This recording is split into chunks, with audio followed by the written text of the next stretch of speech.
You're listening to the Central Indiana Sports Report, episode 117.2, the girls basketball scoreboard for Thursday's results and Friday's previews in Delaware, Blackford, Grant, Howard, Madison, Tipton, and northern Hamilton counties. You're listening to the Central Indiana Sports Report with your host, Greg Mengels. Good morning, good afternoon, or good evening. Whenever you've chosen to listen to the Central Indiana Sports Report, we love your taste in podcasts. Today is December 13th, 2024. It's a Friday. So it's another day for the Central Indiana Sports Report. I am your host, Greg Mengels. I am at Madison Grant High School, where we just had another successful free High Five Friday.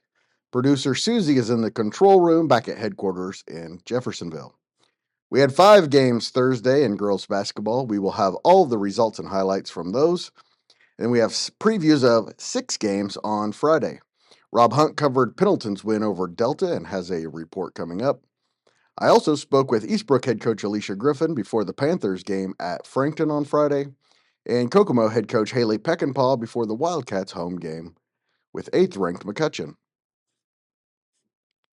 We start in Rossville, where Sheridan won a big Hoosier Heartland Conference contest 66-42 over the host Hornets. Sheridan is now 7-1 with 5 straight wins and is the only unbeaten team left in the HHC. The Blackhawks forced 26 turnovers and led 42-22 at the half. Senior Shelby Eaton and Kinsey Garner combined for 38 points for Sheridan. Eaton had a game-high 20 points to go along with 4 rebounds, 3 assists, and 3 steals.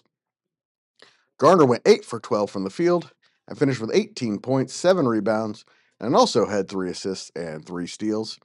Senior Cecilia Timmy had 6 of the Blackhawks' 21 steals. She also had 11 points, 7 assists, and 4 rebounds. Sheridan is off until Tuesday when they host 5-4 Tri-West. Junior Ava Burkle led the Hornets with 23 points, 9 rebounds, and 2 assists. Mechaniqua sophomore Ireland Kyle had 20 points, 6 rebounds, and 3 steals to help Mechaniqua beat Tri-Central 43-33. Kyle went 9 for 13 from the field and made her only 3-point attempt. Senior Aubrey Stoll had 5 points and 9 assists for the Braves, who are now 6-3. Layla Keith led 4 and 5 Tri-Central with 9 points. The Trojans go to Eastern for a Hoosier Heartland contest Saturday at 6. Senior Casey Werfel scored 32 points to help Pendleton Heights get back above 500 with a 76-48 Hoosier Heritage win over visiting Delta on Thursday. It was a season high for Werfel, and her most points since she scored 37 against LaPel in last year's Madison County Tournament semifinal. Sophomore Ada Hupfer finished with 20 points and had a double-double for the Arabians, who host 8 and 4 Fishers on Monday. Junior Jillian Barr had 20 points, and Junior Griffin Knight added 14 for Delta, which had won 3 in a row coming into the contest. The Eagles host 3 and 5 Eastbrook on Tuesday. Tipton is 2-8 after Thursday's 50-27 loss at Clinton Central. The Blue Devils go to LaPel on Saturday at 1. And Lakewood Park beat Blackford 53-22 on Thursday behind 16 points from senior star Ava McGrade. Blackford is now 1-8 with 7 straight losses. The Bruins host unbeaten and 4th-ranked Alexandria at 6 on Saturday. The Central Indiana Sports Report girls basketball player of the night is Pendleton senior Casey Werfel after her season-best 32 points in the Arabian 76-48 win over Delta on Thursday. Before we get to Friday's games, please go right now and like, subscribe, or follow us on whatever podcasting host you prefer. If you like, subscribe, or follow, you won't miss a single segment of the Central Indiana Sports Report. 3 and 5 Eastbrook is at 4 and 5 Frankfort for a CIC contest as part of a girls-boys doubleheader on Friday.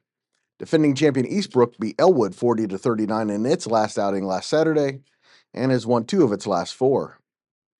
Eastbrook is 1-1 in the CIC. Frankton has lost 3 of its last 4, including a 55-50 loss at Daleville on Wednesday. The Eagles are 0-1 in the CIC after a 68-34 loss to CIC favorite Alexandria last Friday. Early on Friday, I spoke with Eastbrook head coach Alicia Griffin about the Panthers' trip to Frankton. Coach, coming off a big win over Elwood, how's your team feeling? How are you feeling about your team heading into Friday's game? We're feeling pretty good coming into our game tonight. We are definitely on a better path to some more consistency in offense and defense. We found a couple things that are working for us right now, and so we're kind of leaning into those and seeing what they can give us against Frankton, which is a pretty athletic team, and they're pretty long. So we'll see how it fares out.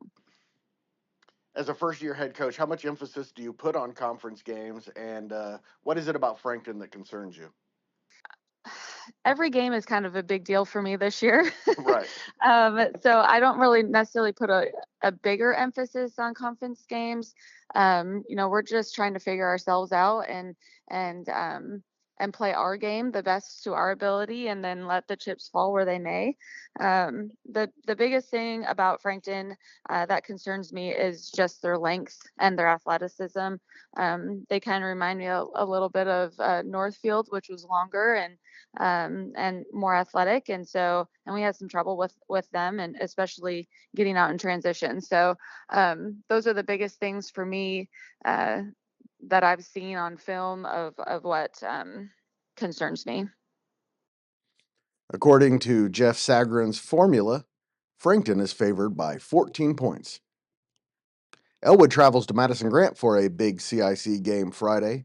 The Panthers' last win against a CIC team came on December 15th, 2018 under Craig Brunnemer.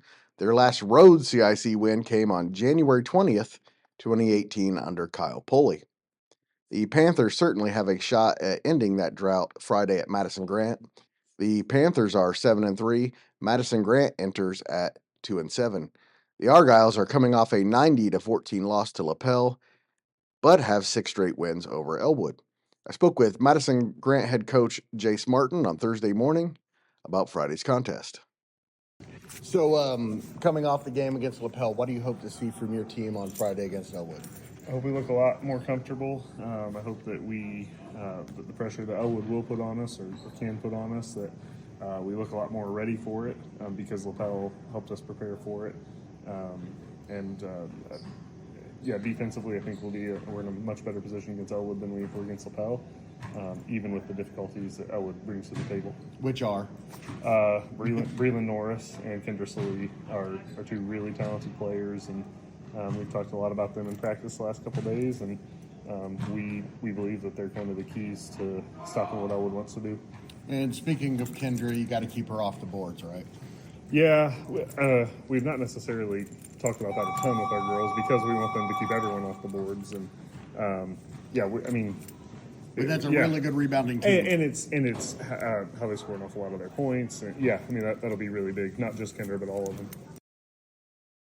According to the Sagarin ratings, Elwood is favored by 6. Unbeaten Alexandria goes to Blackford Friday in search of its 11th straight win to start the season and its second win in the CIC. The 4th-ranked Tigers are favored by 51 points, according to the Sagarin rating. Kokomo has another tough game Friday when McCutcheon visits. The Wildcats are 7-2 through 9 games, their best in 15 years. Former NCC rival McCutcheon is 10-1. I spoke with Kokomo head coach Haley Peckinpaugh about the 8th-ranked Mavericks. They're really good. Like I said, December is going to be hard. That's going to show us where we're at in terms of the sectional. I think we're like a 30-point underdog at this point. So we're just going to try to compete. And there's no reason we can't beat any team we want if we can hit shots and play defense. So we're excited for that opportunity. As I mentioned a few minutes ago, Tri-Central is back in action Friday after a loss on Thursday. They'll look to get back over 500 and go to 2-1 in the HHC when the Trojans visit Eastern. The Comets are winless and unlikely to provide much resistance to an improved Tri-Central team. The Sagarin rating says Tri-Central by 21. And Anderson's rough road continues. The Indians are 0-9 and host 7-2 Purdue Poly Inglewood, that has won 3 in a row. The Sagarin rating says Purdue Poly by 17 points. And now you know everything we know about Central Indiana girls basketball.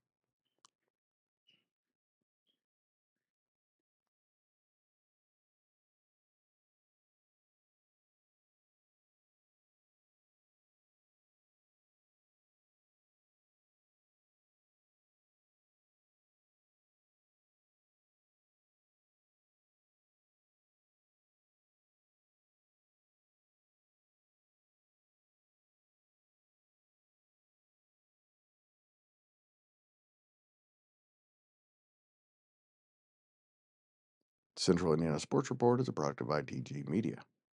And I love Susie.